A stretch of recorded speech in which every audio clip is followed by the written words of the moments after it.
माझ्या महाराष्ट्रातील बांधवांनो, भगिनींनो आणि मातांनो, नमस्कार. जय महाराष्ट्र. साधारणतः मी 1 महिन्यानंतर आपल्याला भेटतो आहे. गेल्या वेळेला भेटलो होतो तेव्हा मला वाटतं दुसऱ्या दिवशी 1 मे होता, म्हणजे आपला महाराष्ट्र दिन होता. आणि तिथपासून आजपर्यंत साधारणतः मे महिना आता संपला. 1 महिना झालेला आहे. 1 महिन्यामध्ये नेमके आपण कुठे आहोत, आपण काय केलेलं आहे, पुढे काय करायला पाहिजे, ही संपूर्ण माहिती देणं मला असं वाटतं हे माझं कर्तव्य आहे. आणि नाहीतरी आपलं नातं आता एक वेगळं निर्माण झालेलंच आहे. पहिल्या प्रथम मी आपल्याला सर्वांना खरोखर मनापासून धन्यवाद देतो आहे. कारण वर्ष, 1.5 वर्ष अत्यंत अवघड असलेली गोष्ट आपण जिद्दीने आणि निश्चयाने पाळत आहात, ती म्हणजे स्वतःवरती काही बंधनं. आणि त्या बंधनाचा परिणाम आपल्याला अनुभवायला येतो आहे. पुढे काही बोलण्याच्या आधी नक्कीच एक 8-10 दिवसापूर्वी जे एक वादळ, आता ही वादळाची नावं कोण ठेवतं, कसं ठेवतं, काही वेळेला त्याचे उच्चार कसे करायचे, हा सुद्धा एक मोठा प्रश्न असतो. पण ते वादळ हे आपल्या किनारपट्टीला स्पर्श करून गेलं. असं म्हटलं जातं की गेल्या काही दशकातलं सगळ्यात भीषण असं ते चक्रीवादळ होतं. आपण त्या मानाने सुदैवी ठरलो की आपल्याला ते स्पर्शून गेलं. पण गुजरातला मात्र पूर्ण ताकदीनिशी ते धडकलं. गेल्या वर्षी आपल्याला आठवतंय निसर्ग चक्रीवादळ आलं होतं, ते तर आपल्या रायगडमध्येच धडकलं होतं. ही आता एक नवीन दुष्टचक्र किंबहुना दुष्ट चक्रीवादळं अशी दरवर्षी आढळायला लागलेली आहेत. किंवा कुठे आदळतील, काय काय विध्वंस करतील, सांगता येत नाही. आणि तो करत असताना मग आपली एक नाही म्हटलं तरी तारंबळ उडते. एक तर करोनाचं संकट, त्याच्यामध्ये हे वादळ, फार पंचायत असते. त्या संपूर्ण किनारपट्टीतल्या काही धोकादायक वस्त्या असतात त्यातील लोकांना हलवणं, बरं ते हलवताना कोविडचे नियम पाळणं, या सगळ्या फार गोष्टी विचित्र असतात. आणि त्याही परिस्थितीमध्ये आपल्या प्रशासनाने फार चांगलं काम केलेलं आहे. जनतेनेही चांगलं सहकार्य केलं आणि म्हणून आपण थोडक्यात निभावलो असं मी म्हणतो. आता प्रश्न येतो की हे वादळ आपल्याला स्पर्शून जरी गेलं तरी त्यांनी द्यायचा तो फटका दिलेलाच आहे. मी रत्नागिरी, सिंधुदुर्गला जाऊन आलो. हो, मी धावता दौरा केला. कारण मी तिथे गेल्यानंतर एकतर हे वादळ येण्याच्या आधीपासून साधारणतः मिनटाला माहिती तर मी घेतच होतो. वादळ धडकल्यानंतरसुद्धा ते किती प्रमाणात कुठे काय काय धडकलं, म्हणजे त्याचा जोर जेव्हा आपल्याकडे स्पर्शून जाताना होता, वाऱ्याचा वेग किती आहे, काय किती आहे, हे सगळं मी पूर्ण लक्ष ठेवून होतोच. आणि मग तिथे जाऊन बघितल्यानंतर नुकसान किती झाले ह्याची कल्पना आली. घरावरती झाडं पडलेली आहेत, म्हणजे पडली होती. त्याच्यानंतर काही ठिकाणी वीज पुरवठा खंडित झाला होता. मग आता नुकसान भरपाईची एक गरज असते. ती नुकसान भरपाईची सुद्धा आपण घोषणा केलेली आहे. आणि घोषणा नुसती नाही तर प्रत्यक्ष द्यायला आता ती सुरुवातसुद्धा होणार आहे. महत्त्वाचा मुद्दा असतो ह्याच्यामध्ये तो निकषांचा. मधल्या काळामध्ये माननीय पंतप्रधानांसमवेत जी एक बैठक झाली होती, त्या बैठकीत मी सांगितलं होतं की अशा या आपत्त्या येतात. आपत्ती मागून आपत्ती कधीतरी येते, पण कधी अशी आपत्ती आली, हे चक्रीवादळ आलं, मग पूर येतो, अतिवृष्टी होते, दुष्काळ असतो, तेव्हा केंद्राचे काही निकष आहेत, ज्याला NDRF आणि SDRFच्या निकषाप्रमाणे मदत हे एक परिमाण मानलं जातं. मी त्याही वेळेला विनंती केली होती आणि आता पुन्हा करतोय की ते जे परिमाण आहे, निकष आहेत, ते आता बदलायला पाहिजेत. कारण आता ते थोडे अपुरे पडायला लागलेले आहेत. आता ते निकष काही जरी असले तरी आपण मात्र याही वेळेला कोकणवासियांना आणि जे कोणी त्याच्यामध्ये, म्हणजे अगदी पालघरपासून जिथे जिथे हे नुकसान ज्यांचं झालेलं आहे, त्यांना गेल्या वेळेला वादळात जे निकष लावले, ते निसर्ग वादळाचे निकष, त्याच्याप्रमाणेच आपण मदत जाहीर केलेली आहे आणि तशीच ती मदत त्यांना आपण देऊ. हा झाला मुद्दा संकट आल्यानंतर करण्याच्या मदतीचा. पण आता ही संकटं जर का वारंवार येणार असतील आणि असं दिसतंय, मग त्याला बदलतं हवामान म्हणा किंवा अन्य काही गोष्टी म्हणा, तर ही वादळ जर का आपल्याकडे दरवर्षी आपल्याला त्रास देणार असतीलच आणि तशी ती देत आहेत म्हटल्यानंतर काही ठिकाणी मात्र ह्या किनारपट्टीवरती कायमस्वरूपी काही उपाययोजना करण्याची गरज आहे. मग ही कायमस्वरूपी उपाययोजनामध्ये काय काय येतं, तर धूप प्रतिबंधक बंधारे आहेत की जेणेकरून लाटा आदळणार नाहीत. मग त्या परिसरामध्ये वीज पुरवठा खंडित होतो, कारण विजेचे खांबच्या खांब उन्मळून पडतात, झाडं उन्मळून पडतात, कधी तारांवरती झाडं पडतात आणि मग तारांबळ उडते आपली. तर अशा वेळेला भूमिगत तारा म्हणजे ज्या वीज वाहक तारा असतात, वायरी असतात, त्या भूमिगत करणं, त्याला आता प्राधान्य देतो आहोत. नंतर भूकंपरोधक घरं काही ठिकाणी करावी लागतील. नंतर आपल्याला ह्या ज्या काही वस्त्या अचानक काही ठिकाणी हलवाव्या लागतात, ही बांधकामंसुद्धा कधी चांगली असतील कधी नसतील, तर पक्के निवारे हे बांधण्याची गरज आहे. पक्के निवारे, कारण काही होऊ शकतं. अशा वेळेला ह्या ज्या काही कायमस्वरूपी सोयी सुविधा आपल्याला करायच्या आहेत त्याच्याबद्दल आपण सुरुवात तर केलेली आहे, पण त्याही बाबतीत केंद्र सरकारशी आपण बोलतो आहोत आणि मला खात्री आहे की केंद्र सरकार लवकरच आपल्याला या बाबतीत नक्की मदत करेल. ही झाली गोष्ट ह्या चक्रीवादळाची,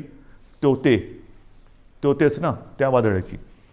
मग आपला जो मुद्दा आहे तो साहजिकच आहे. 1-1.5 वर्ष जी लढाई चालली ती कोरोना. या कोरोनाच्या लढाईमध्ये आपण आत्तापर्यंत काय काय केलेलं आहे हे पहिल्यांदा आपल्याला सांगतो. आपण ज्या काही घोषणा केल्या होत्या की कोणाला काय काय देणार, तर साधारणतः आपण कुठे आहोत, काय दिलेलं आत्तापर्यंत, तर अन्न सुरक्षा योजनेमध्ये जवळपास 2,74,000 मेट्रिक टन धान्याचे मोफत वितरण आपण केलेलं आहे. शिवभोजन थाळीमध्ये सुद्धा 54-55 लाख थाळ्या यांचं मोफत वितरण आत्तापर्यंत आपण केलेलं आहे. संजय गांधी निराधार, श्रावणबाळ, वृद्धापकाळ वेतन, विधवा निवृत्ती वेतन, दिव्यांग निवृत्ती यामध्ये जवळपास 850 कोटी कोटी रुपये लाभार्थ्यांच्या बँक खात्यामध्ये थेट जमा झालेले आहेत. 850 कोटी रुपये लाभार्थ्यांच्या खात्यात जमा झालेले आहेत. त्याच्यानंतर नोंदणीकृत बांधकाम कामगारांसाठी साधारणतः हे कामगार 10 लाखाच्या आसपास आहेत. त्यांना आपण 154 कोटी 95 लाख रुपयांचा निधी थेट त्यांच्या बँक खात्यात आपण जमा केलेला आहे. घरेलू कामगारांसाठी सुद्धा 34,42,000 रुपयांचा निधी हा जमा झालेला आहे त्यांच्या खात्यात. फेरीवाल्यांसाठी सुद्धा जवळपास ते अजून चालू आहे, ह्या सगळ्या गोष्टी अजून चालू आहेत. हे आत्तापर्यंत काय केले हे मी तुम्हाला सांगतोय. फेरीवाल्यांसाठी साधारणतः 52 कोटी रुपयांचा निधी आत्तापर्यंत आपण दिलेला आहे. आदिवासींसुद्धा आपण आत्तापर्यंत साधारणतः काही लाख रुपयांचा निधी त्यांच्या खात्यामध्ये जमा केलेला आहे, अजून तो चालू आहे. जिल्हाधिकारी यांना मी सुरुवातीलाच सांगितलं होतं की या काळामध्ये आपण 3300 म्हणजे 3,300 कोटी रुपयांचा निधी ह्या कोविड काळासाठी आपण त्यांच्यासाठी मंजूर केला होता, पण प्रत्यक्षात मात्र आत्तापर्यंत 3,865 कोटींचा निधी त्यांना आपण उपलब्ध करून दिलेला आहे. तर ह्या सगळ्या गोष्टी आपण ह्या संकटामध्ये सुद्धा न डगमगता पुढे करत चाललेलो आहोत की जेणेकरून आपलं राज्य, आपला महाराष्ट्र हा सुरक्षित राहायला पाहिजे आणि त्याचबरोबरीने त्याची आबाळसुद्धा होता कामा नये, गोरगरिबांची आबाळ होता कामा नये. याचं कारण आपल्याला सर्वांना माहिती आहे की निर्बंध लादल्यानंतर ते लादावे लागतात.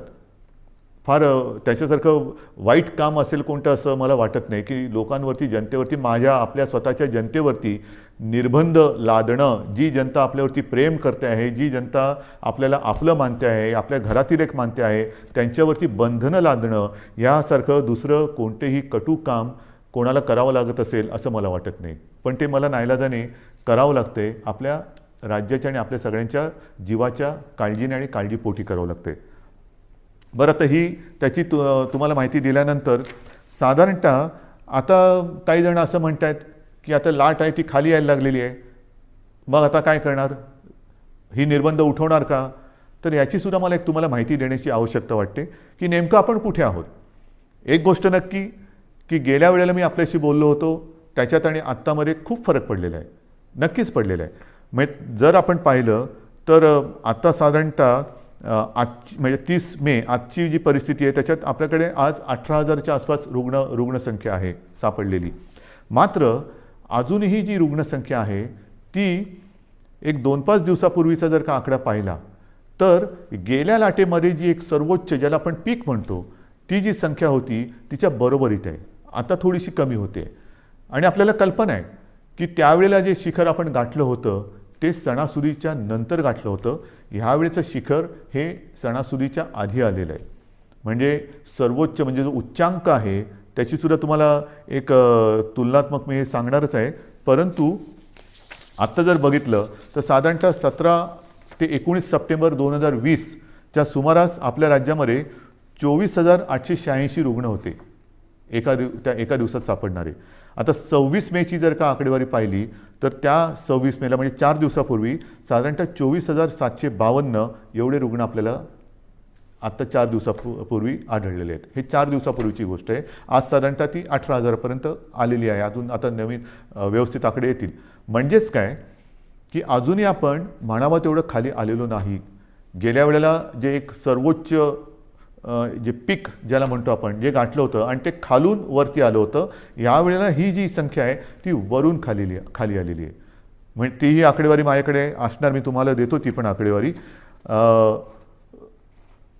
एक गोष्ट दिलासादायक नक्कीच आहे. बरं, त्याच्या आधी सक्रिय रुग्णसुद्धा सांगतो. सक्रिय रुग्ण त्या काळामध्ये साधारणतः 3,01,752 होते. 26 मेला आपल्याकडे सक्रिय रुग्ण 3,15,042 आहेत. म्हणजे बरोबरीमध्ये आत्ता आपण आलेलो आहोत गेल्या वेळेच्या उच्चांकावरती. एक मात्र मी जे सांगतो तुम्हाला दिलासादायक गोष्ट ती नक्कीच आहे की रुग्ण बरं होण्याचं जे प्रमाण आहे ते त्यावेळेला 78% होतं, यावेळेला या दिवसांमध्ये 92% आहे. म्हणजे ही नक्कीच दिलासा देणारी ही गोष्ट आहे. मृत्यूदरसुद्धा गेल्या वेळेला साधारणतः 2.65% होता, यावेळेला 1.62%. म्हणजे ही एक थोडीशी चांगली वाईट जी काय गोष्ट आहे ती तुम्हाला मी आपल्यासमोर मांडलेली आहे. एक गोष्ट लक्षात ठेवा, पुन्हा एकदा सांगतो की रुग्णसंख्या जरी कमी होत चाललेली असली तरी देखील गेल्या वेळेला सर्वोच्च जी रुग्णसंख्या होती तिच्या बरोबरीत आत्ता आपण आलेलो आहोत. त्यावेळेनंतर आपण काही काळ अजूनही तेव्हा कडक लॉकडाऊन केला होता, हा ठेवलेला होता. आता आपण निर्बंध लावतो आहोत, कडक लॉकडाऊन आपण केलेला नाही.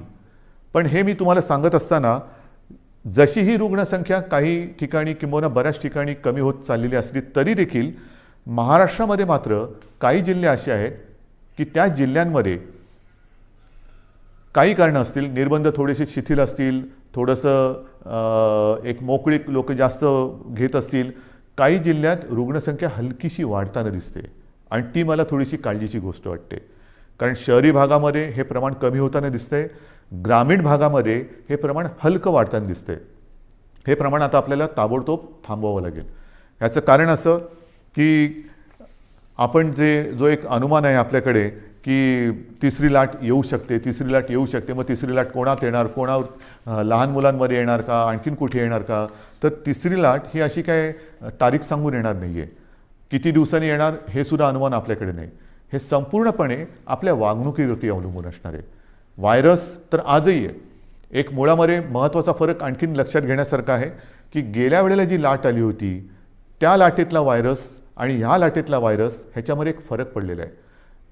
आपल्याला सर्वांना कल्पना आहे की आपल्याकडे म्युटेशन झालेलं आहे, म्हणजे त्या विषाणूंनी आणखीन एक अवतार घेतलेला आहे. आणि आता हा नवीन अवतारधारी विषाणू जो आहे त्यांनी अन्य काही देशांसमोर प्रश्नचिन्ह उभं केलेलं आहे की हिंदुस्थानातून आलेली लोक हे व्हायरस तर घेऊन येत नाहीत ना. कारण हा जो व्हायरस आहे तो फार वेगाने पसरतो, झपाट्याने ग्रासून टाकतोय. म्हणजे संसर्ग किंबहुना संसर्गित करण्याचा जो वेग आहे तो गेल्या विषाणूपेक्षा प्रचंड आहे, काही पटींमध्ये आहे. तो पटकन पसरतोय, वेगाने पसरतोय, झपाट्याने पसरतोय.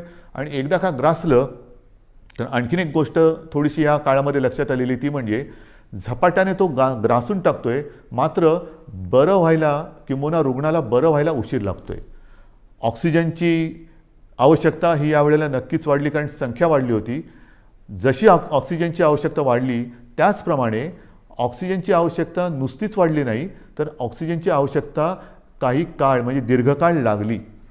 एखाद्या रुग्णाला ऑक्सिजनची आवश्यकता लागलीच तर काही जण सुदैवी आहेत ते पटकन त्यातनं निघाले बाहेर, पण काही जण हे ज्याला आपण लॉंग कोविड म्हणतो ते रुग्ण ह्यावेळेच्या लाटेमध्ये थोडे प्रमाणात गेल्या वेळेपेक्षा जास्त आढळत आहेत. तर ही एक नाही म्हटलं तरी तुम्हाला मी वस्तुस्थिती सांगितली की गेल्या वेळेची लाट आणि यावेळेची लाट. आता तिसरी लाट त्याच्याबद्दल मी तुम्हाला नंतर सांगणारच आहे. पण ह्या निमित्ताने आता मध्ये हा जो काही उतार आलेला आहे त्या उतारामध्ये आपल्याला गेल्या वेळेला असं वाटलं होतं की किती वाढले, हां ठीक आहे दिवसाला 24,000 सापडले होते ना, त्याच्यापेक्षा पण कितीतरी आपण बेड्स वाढवलेले आहेत. त्या बेडची पण संख्या माझ्याकडे आहे, मी तीही तुम्हाला तेव्हा सांगितली होती की साधारणतः आता टेस्ट करणाऱ्या ज्या प्रयोगशाळा आहेत ह्या अगदी सुरुवातीला 2-1 होत्या, ह्याही तुम्हाला माहिती आहेत. आता सुमारे 600च्या आसपास आपण प्रयोगशाळा संपूर्ण राज्यात, मग RT-PCR आहेत, रॅट आहेत, आणखीनही काही किट नवीन नवीन बाजारात येत आहेत. ही सगळी केंद्र किंवा प्रयोगशाळा पण चालू केलेल्या आहेत.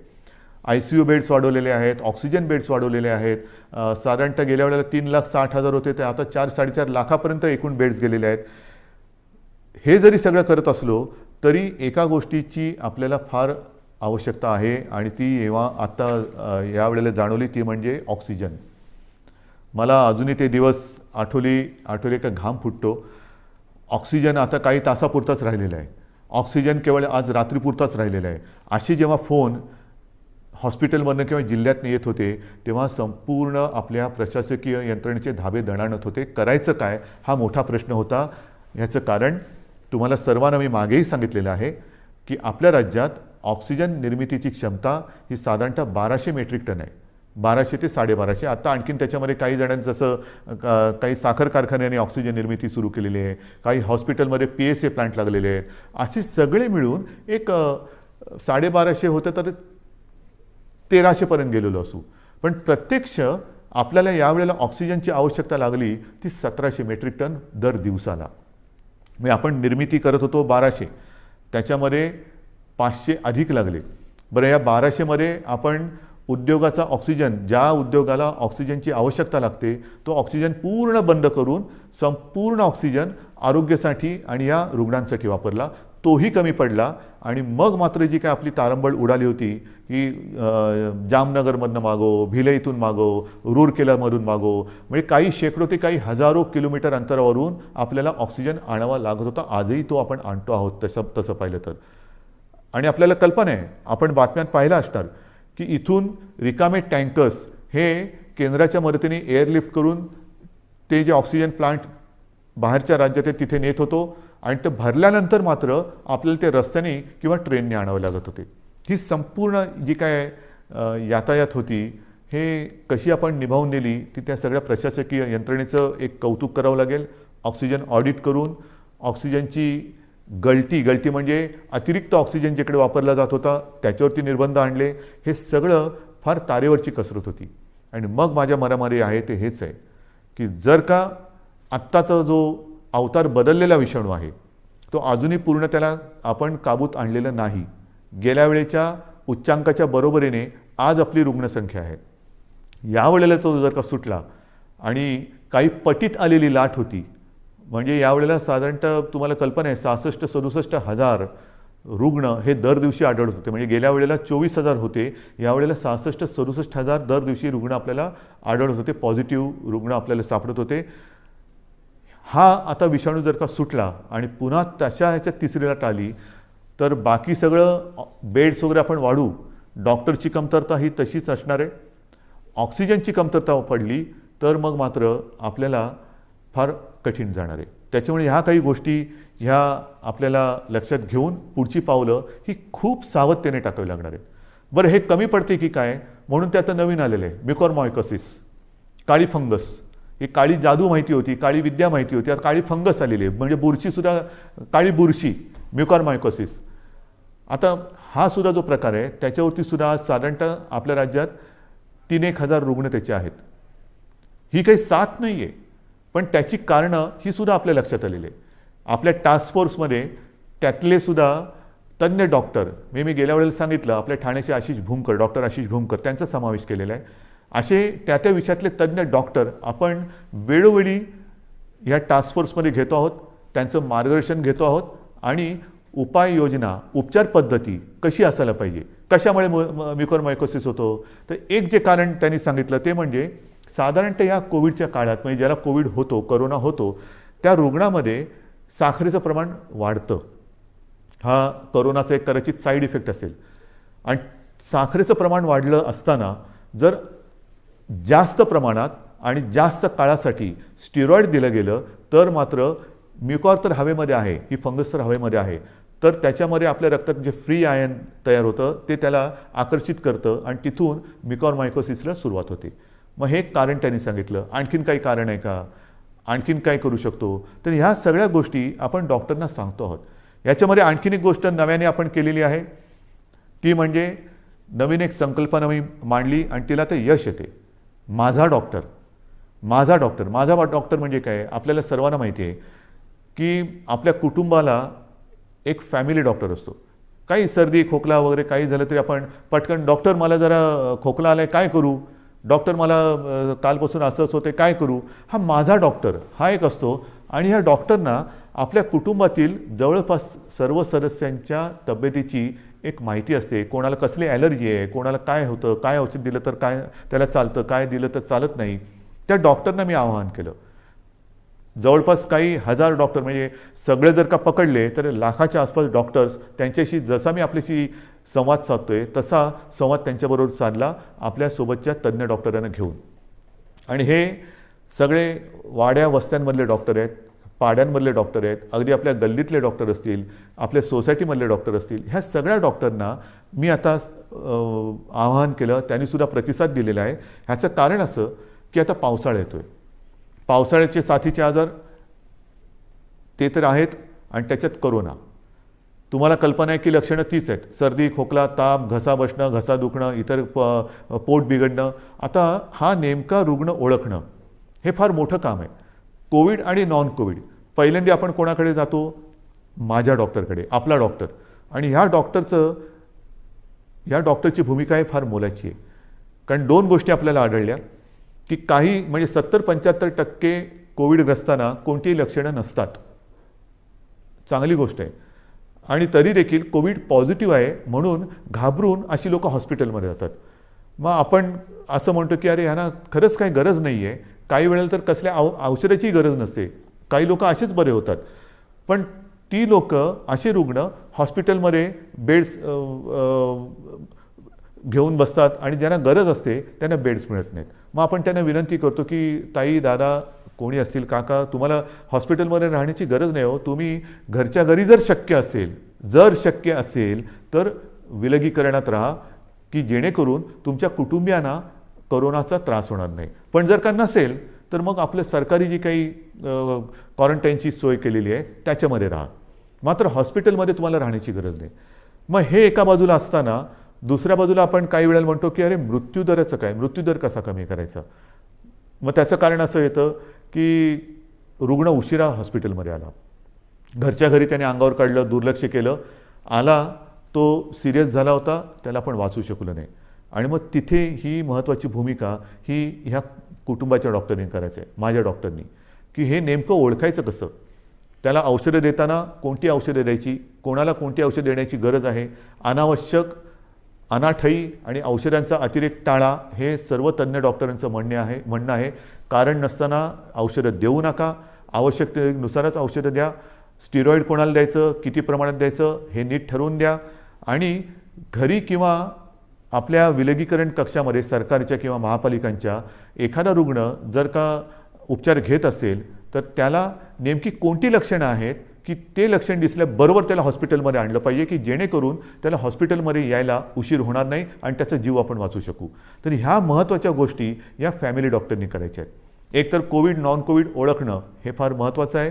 ते ओळखल्यानंतर कोविड रुग्ण असेल, त्याच्या घरामध्ये विलगीकरणाची सोय नसेल तर त्याला सांगितलं पाहिजे की तू कोविडग्रस्त आहेस, तू या इकडे राहा. आणि मग त्याला औषधं देण्याची जबाबदारी आणि ही लक्षणं ओळखण्याची एक जबाबदारी ही या डॉक्टरने करायची. आणि मला खात्री आहे की ज्या पद्धतीने या सर्व डॉक्टरांनी प्रतिसाद दिलेला आहे तो प्रतिसाद पाहिल्यानंतर कोविडचं युद्ध आपण नक्कीच जिंकू शकतो. आता तिसरी लाट ही जी काही येणार म्हणतो आहोत, काही जणांचं म्हणणं असं आहे की जर का वयाप्रमाणे म्हटलं तर पहिली लाट ही ज्येष्ठ नागरिकांमध्ये आली, दुसरी लाट ही युवा ते मध्यम वयीन नागरिकांमध्ये आली, तर वयोमानाप्रमाणे म्हटलं तर कदाचित तिसरी लाट ही बालकांमध्ये येऊ शकेल.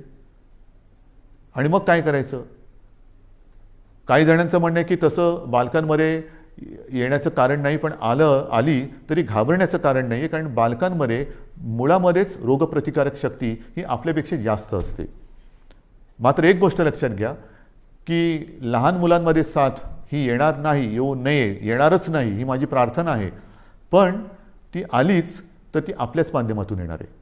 जशी आपण एक काळजी घेत होतो की आपल्यामुळे आपल्या घरातील ज्येष्ठांना ह्याचा संसर्ग होऊ नये, तशीच काळजी आता आपण घ्यायला पाहिजे की आपल्यामुळे आपल्या घरातील लहान मुलांना ह्याचा संसर्ग होता कामा नये. तर ही जर का काळजी आपण घेतली तर मला असं वाटतं आपण आपल्या बालकांना आणि आपल्या घराला सुरक्षित ठेवू शकतो.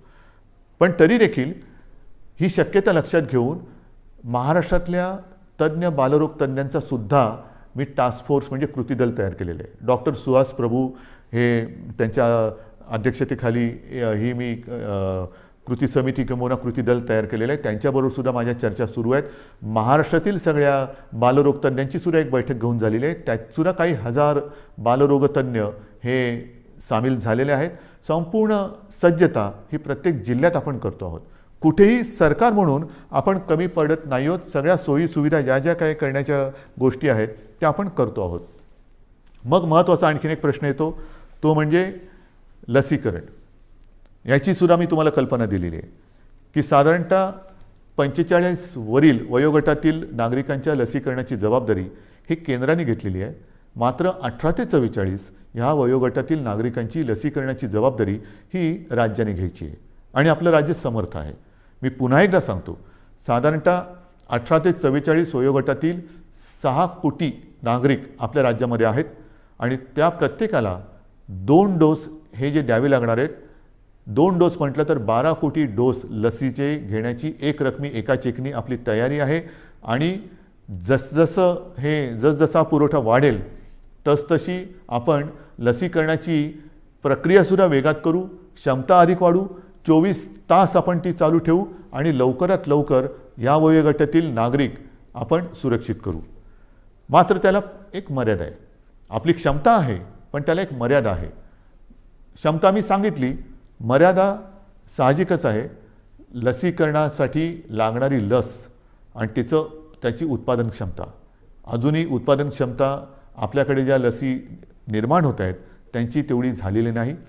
जे काय मला सांगितलं गेलं होतं त्याच्याप्रमाणे जून महिन्यापासून या पुरवठ्यामध्ये वाढ होईल आणि तो पुरवठा सुरळीत होईल असं मला साधारणतः मे महिन्यात सांगितलं गेलं होतं. मे तर आता संपलेला आहे. आपल्याला लस नाही म्हटलं तरी प्रमाण हळूहळू वाढतं आहे. जसजसं हे प्रमाण वाढेल तसतसं आपण आपल्या या लसीकरणाचा वेगसुद्धा वाढवणार आहोत. आता या महिन्यामध्ये जेवढ्या लसी येतील त्या जास्तीत जास्त लसी आपण घेणार आहोत आणि तेवढ्या सर्व नागरिकांना आपण सुरक्षित करणार आहोत.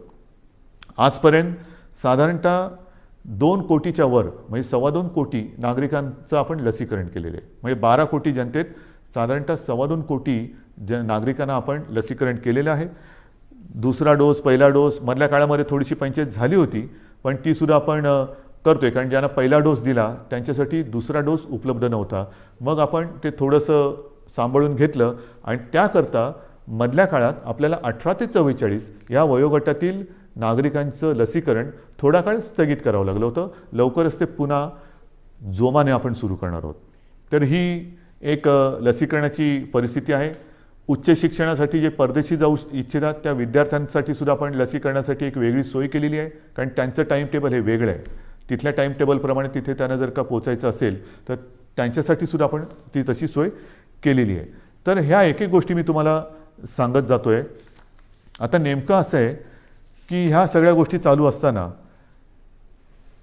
विषय येतो तो आपला शिक्षणाचा, कारण शिक्षण हा सुद्धा एक महत्त्वाचा घटक आहे. याही बाबतीत आपल्याला कल्पना आहे की 10वीच्या परीक्षांच्या बाबतीत आपण निर्णय घेतलेला आहे की यावर्षी 10वीच्या परीक्षा न घेता त्याच्यासाठी सुद्धा आपण एक मूल्यांकन करून 10वीच्या विद्यार्थ्यांना आपण त्याप्रमाणे पास करणार आहोत. 10वीचा तर निर्णय घेतला, 12वीचं काय करणार? कारण 12वीचा सुद्धा निर्णय घ्यावा लागेल. तर 12वीच्या बाबतीत सुद्धा आपण एक आढावा घेतो आहोत. त्याच्या बाबतीत सुद्धा एक पद्धत काय ठरवता येईल ती सुद्धा आपण ठरवून लवकरात लवकर हाही निर्णय आपण घेणार आहोत. पण मला एक गोष्ट अशी वाटते की जशी 12वीची परीक्षा आहे की ज्या 12वीच्या परीक्षेवरती पुढचं शिक्षण अवलंबून असतं, मग नीटची परीक्षा असेल, इंजिनिअरिंगची असेल, आणखीन कसली असेल, इतर राज्यात जाऊन शिकण्याची वेळ येते. तर त्याकरता थोडं एक केंद्राने सुद्धा धोरण ठरवायला पाहिजे. ही परिस्थिती संपूर्ण देश नव्हे जग ग्रासून टाकणारी ही परिस्थिती आहे. 100 वर्षापूर्वी अशी परिस्थिती आली होती आणि त्याच्यानंतर ही परिस्थिती जिला आपण तोंड देत आहोत. तर ज्या परीक्षांचं महत्त्व इतर पुढच्या आयुष्यावरती परिणाम करणारं आहे, भवितव्य त्याच्यावरती अवलंबून आहे.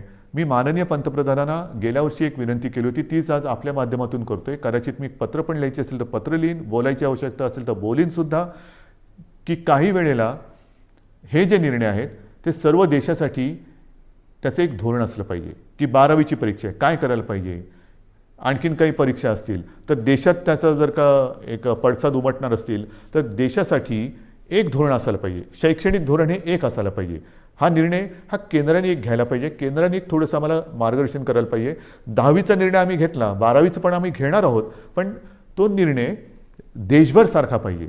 नाहीतर एखाद्या राज्यामध्ये समजा ही परिस्थिती आटोक्यात असली तर तिकडे परीक्षा होते, एखाद्या राज्यामध्ये परिस्थिती आटोक्याच्या बाहेर असेल तर परीक्षा होणार नाही. विद्यार्थ्यांचं नेमकं भवितव्य काय, तर त्याच्यात सुद्धा एक समानता असली पाहिजे. ठीक आहे, काही वेळेला राज्यांच्या परिस्थितीनुसार, जसं मी तुम्हाला सांगितलं की आजसुद्धा आपल्या राज्यामध्ये काही जिल्ह्यामध्ये परिस्थिती कोविडची आपण काबूत आणलेली आहे, काही मात्र ठिकाणी थोडीशी अजूनही वाढते आहे. असं काही राज्यांमध्ये आहे. काही राज्यांची परिस्थिती चांगली आहे, काही राज्यांमध्ये अजूनही वाढते, काही राज्य तसे स्थिर आहेत. तर धोरण मात्र एक असायला पाहिजे. आणि मी माननीय पंतप्रधानांना एकदा पुन्हा विनंती करणार आहे. पण त्याचबरोबरीने या गोष्टी ज्या आपण बघतो आहोत की साधारणतः लाटांमागून लाटा येत आहेत, मग काय करायचं. ऑफिसच्या बाबतीत जसं मी म्हटलं की वर्क फ्रॉम होम, तसंच शिक्षणाच्या बाबतीतसुद्धा काही क्रांतिकारक निर्णय आपल्याला घेण्याची गरज आहे.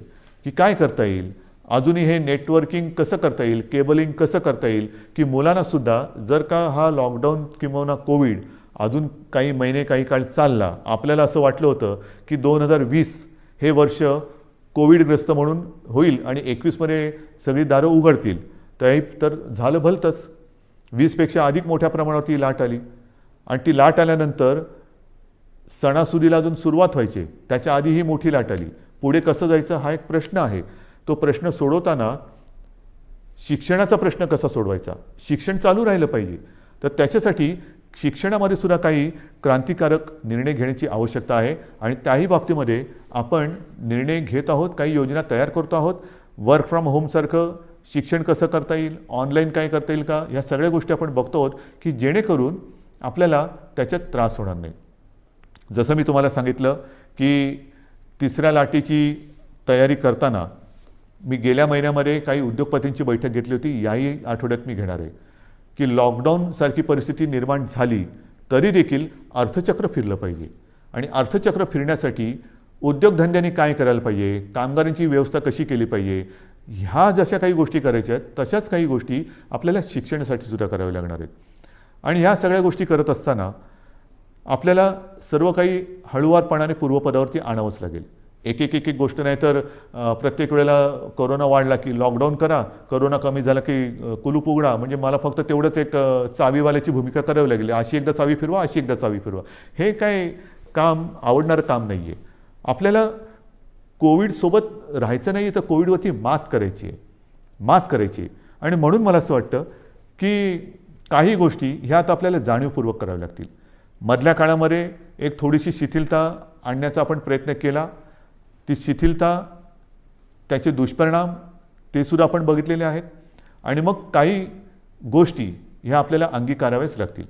ज्या 3 गोष्टी सातत्याने सांगतो, मास्क वापरा, हात धुवा, अंतर ठेवा, त्याबरोबरीने आपल्याला काही मोहिमा, जसं माझे कुटुंब माझी जबाबदारी, ही मोहीम आपण राबवली, यशस्वीपणाने राबवली, त्याचाही चांगला परिणाम आपल्याला मिळाला. आता पुढे काय करायचं, मला असं वाटतं जर का आपण ठरवलं, आणि आपण ठरवू शकतो, हे जे काही आपण नियंत्रण आजसुद्धा दुसऱ्या लाटेवरती आपण आणलेलं आहे. आज सर्वत्र देशात आणि परदेशात सुद्धा महाराष्ट्राचं कौतुक होते, महाराष्ट्र सरकारचं कौतुक होते. पण हे कौतुक केवळ सरकारचं नाही तर आपलं आहे, मायबाप जनतेचं आहे. सरकार काय करणार, सरकार नियम लावेल, सरकार बंधनं टाकेल, पण जनतेने जर का सहकार्य नाही केलं तर कोणतेही सरकार यशस्वी होऊ शकत नाही. तर आत्ताचं हे नियंत्रण आहे, आत्ताचं जे काही नाही म्हटलं तरी आपण, मी यश अजून म्हणत नाही पण नियंत्रणच म्हणू, हे संपूर्णपणे आपलं श्रेय आहे, माझ्या माता भगिनींचं आणि बांधवांचं श्रेय आहे.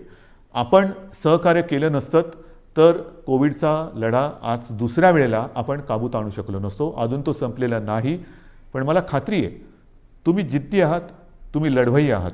तुम्ही एकदा जर का मनात आणलं तर ते तुम्ही करू शकता. आणि म्हणून मी तुम्हाला एक गोष्ट आणखीन सांगणार आहे की जसं माझे कुटुंब माझी जबाबदारी आपण एक मोहीम राबवली, मी जबाबदारी मोहीम राबवली, तसं जर का प्रत्येकाने ठरवलं, कारण मी आपल्याला बोललोच की आता शहरी भाग आणि ग्रामीण भागामध्ये ही लाट वाढते आहे. थोडं लाट म्हणजे थोडीशी रुग्णवाढ होते. शहरांमध्ये आता नाही म्हटलं तरी बऱ्यापैकी नियंत्रणात आहे. पण शहरं काय आणि गाव काय, प्रत्येकाने जर का ठरवलं की मी माझं गाव कोरोनामुक्त करीन, कोरोनामुक्त गाव आपण नाही करू शकत. कोरोनामुक्त गाव जर प्रत्येक नागरिकाने जर ठरवलं की माझं घर मी कोरोनामुक्त ठेवीन, माझं घर कोरोनामुक्त, सगळ्यांनी ठरवलं माझं घर कोरोनामुक्त, तर ती वस्ती कोरोनामुक्त झाली.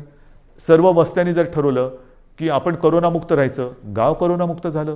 गावाने सर्व ठरवलं तालुका कोरोनामुक्त होणार, जिल्हा कोरोनामुक्त होणार, सर्व राज्य कोरोनामुक्त होईल. आणि होऊ शकतं, झालेलं आहे. माझ्यासमोर आता 3 नावं आहेत. एक तर आपल्याला सर्वांना कल्पना आहे, आपले पोपटराव पवार, हिवरे बाजार, त्यांनी त्यांचं गाव कोरोनामुक्त केलेलं आहे.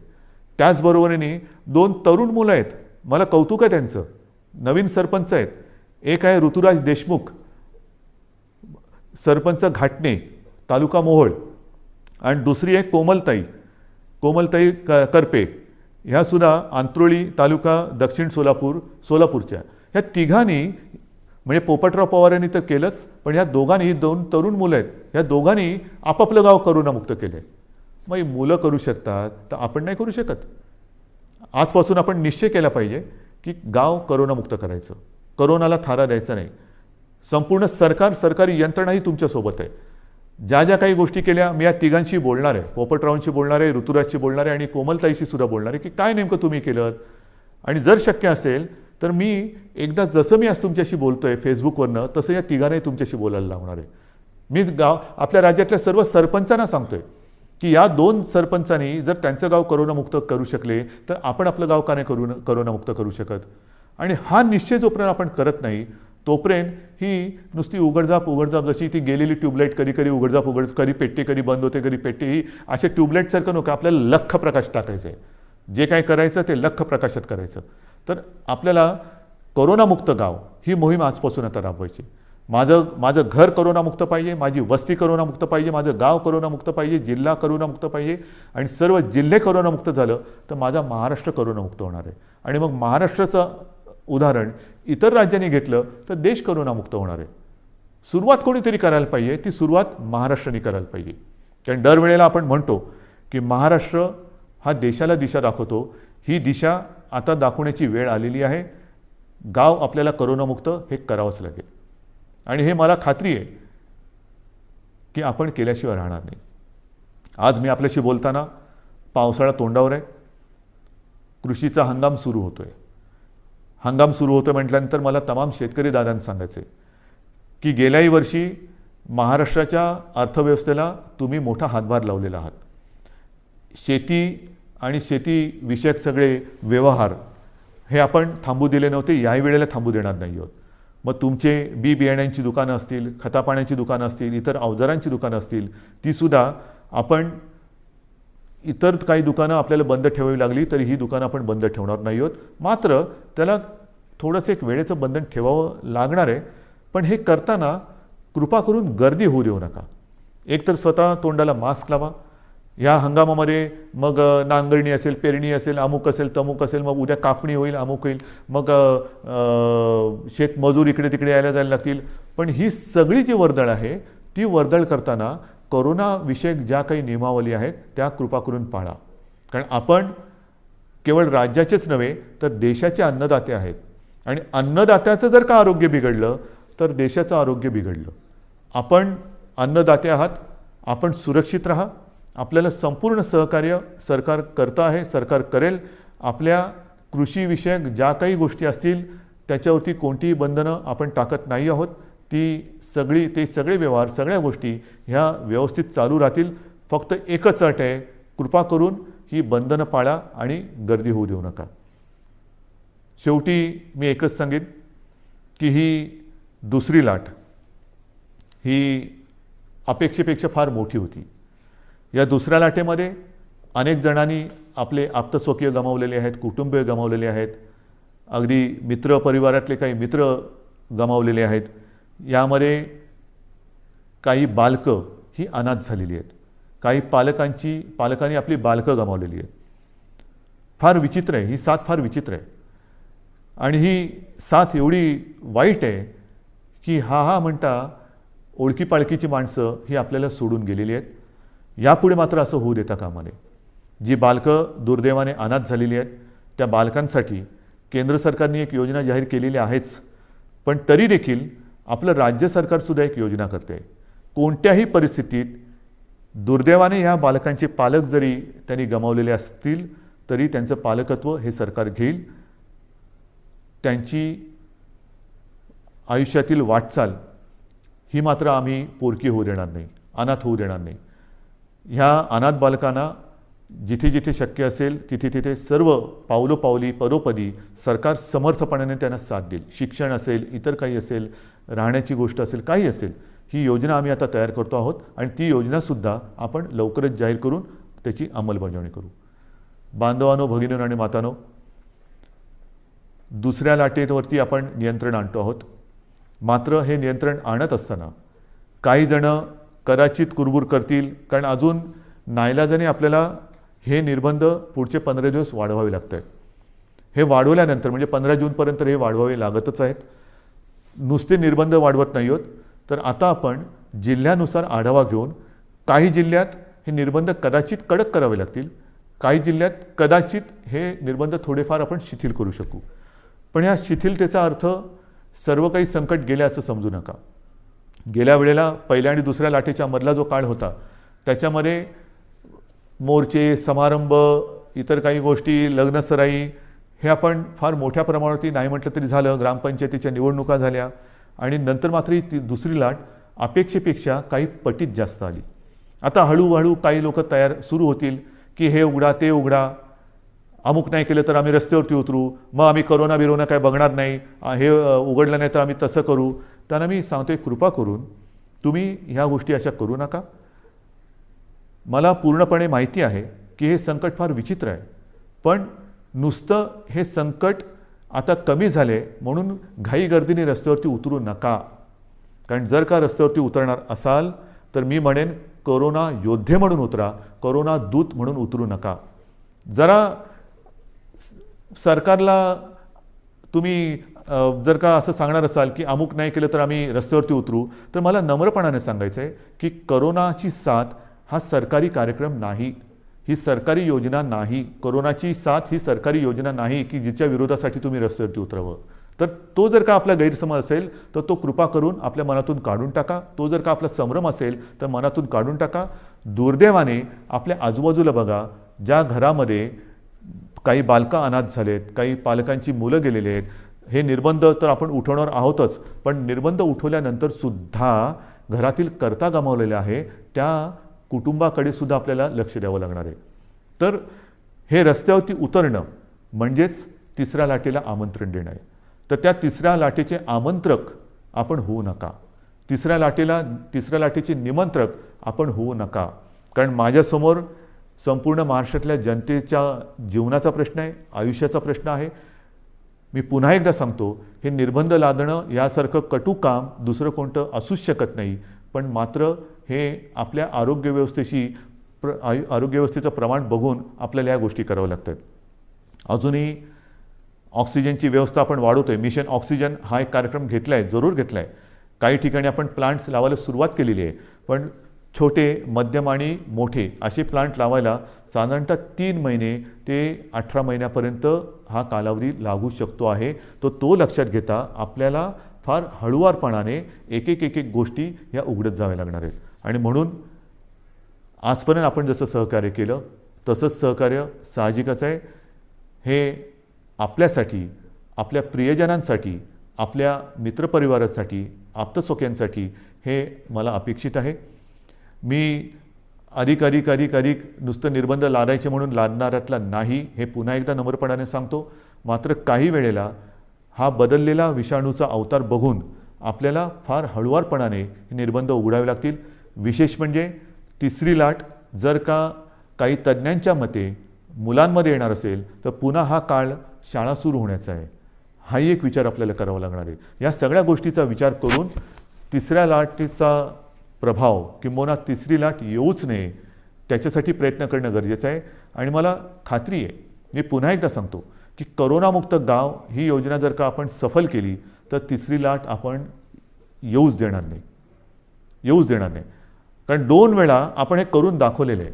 पहिली लाटसुद्धा आपण नियंत्रणात आणून दाखवली, दुसरी लाटसुद्धा आपणच नियंत्रणात आणून दाखवली. आता 2 वेळेचा अनुभव लक्षात आल्यानंतर काय केल्यानंतर काय होतं, त्याच्यामुळे काय करावे आणि काय करू नये हे आपल्याला चांगलं कळलेलं आहे. आणि ते कळल्यानंतर मला खात्री आहे सगळ्यांनी जर का जिद्दीने ठरवलं की माझं घर मी करोनामुक्त करेन, माझं गाव मी करोनामुक्त करेन, माझं जिल्हा करोनामुक्त करेन, माझं राज्य करोनामुक्त करेन, हा जर का निर्धार आपण केला तर तिसरी लाट आपण येऊ देणार नाही आणि ती येऊ देऊ नका अशी एक विनंती करून तूर्त मी आपली रजा घेतो.